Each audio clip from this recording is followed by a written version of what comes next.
Bonjour à tous, nous poursuivons aujourd'hui avec la troisième Mishnah du cinquième Pérec, donc la Mishnah Gimel.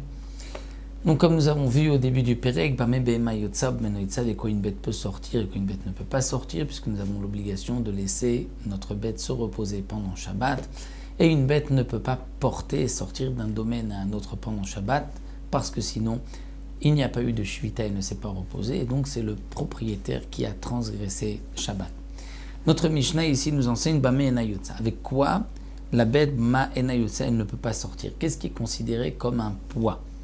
Alors, Lo Yetze Gamal Bemetu Telet. On ne pourra pas faire sortir un chameau Metu Telet. Un Telet, c'est un morceau de tissu qu'on attache à la queue du chameau comme siman, comme signe de reconnaissance. Ça, c'est un poids. Ce n'est pas nécessaire pour garder le chameau, ni pour le bien du chameau.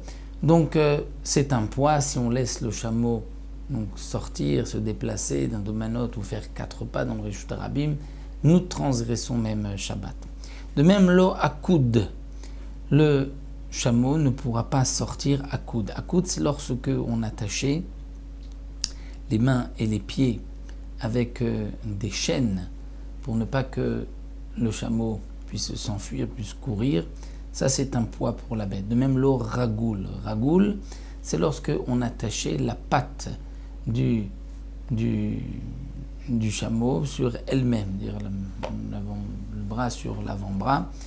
Donc ça, c'est aussi un poids. Veren sha'ar kol habemot, de même pour toutes les bêtes. Parce que ceci est considéré comme un poids. La Mishnah poursuit, nous enseigne lo yikshor gemalim zebazé veimshor. Un homme ne pourra pas attacher les chameaux l'un à l'autre et tirer un chameau et ainsi tirer tout le troupeau, puisque mes chameaux sont attachés l'un à l'autre. Donc en tirant le premier, on va avoir tous les chameaux qui nous suivent. C'est interdit. Pourquoi? Le Barthénois nous rapporte parce que c'est une xéra midera banan. Celui qui va nous voir tirer un chameau et toute une série de chameaux va penser qu'on va au marché pour les vendre. Il va y avoir Maritaïn, il va dire tiens, il veut vendre ses chameaux pendant Shabbat, donc les Chachamim m'ont interdit de tirer les chameaux de cette manière. Mais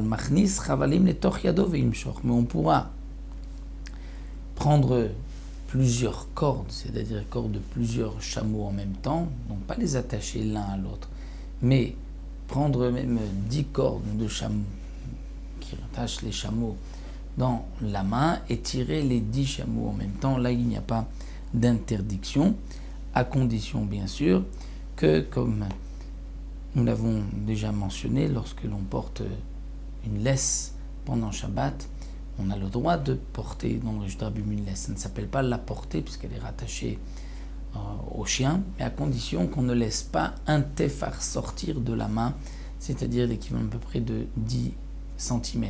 Donc là aussi pour les chameaux, on pourra prendre plusieurs cordes, tirer les chameaux à condition qu'il n'y ait pas un téphar qui sorte de la main. Parce que sinon, c'est comme si celui qui nous voit va dire tiens, il est en train de porter des cordes et c'est pour cela que c'est interdit. On va dire on porte la laisse. Donc il faut que la laisse se termine soit dans la main et à ce moment-là, il n'y a pas de transgression, on ne la porte pas pendant Shabbat.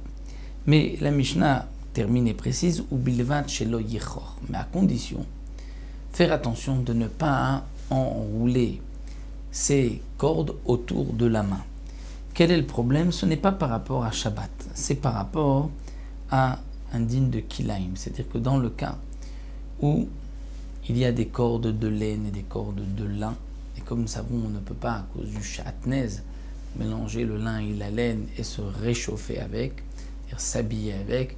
Donc là aussi, lorsqu'on prend des cordes, plusieurs cordes, une corde de lin, une corde de laine, et qu'on va enrouler autour de la main, là il y a une interdiction de shatnez, une interdiction midera banan, étant donné que la main est réchauffée, profite du lin et de la laine en même temps. Donc ça, c'est ce que le Tana de la Mishnah vient nous apprendre au passage, étant donné qu'à l'époque, dans les cordes, elle avait parfois de lin, parfois de laine, Donc le Tanakh tient à nous préciser, attention, même si tu peux prendre ces cordes dans la main et qu'il n'y a pas de transgression de Shabbat, mais fais attention aussi à la transgression de Kilaim, de Sha'atnez.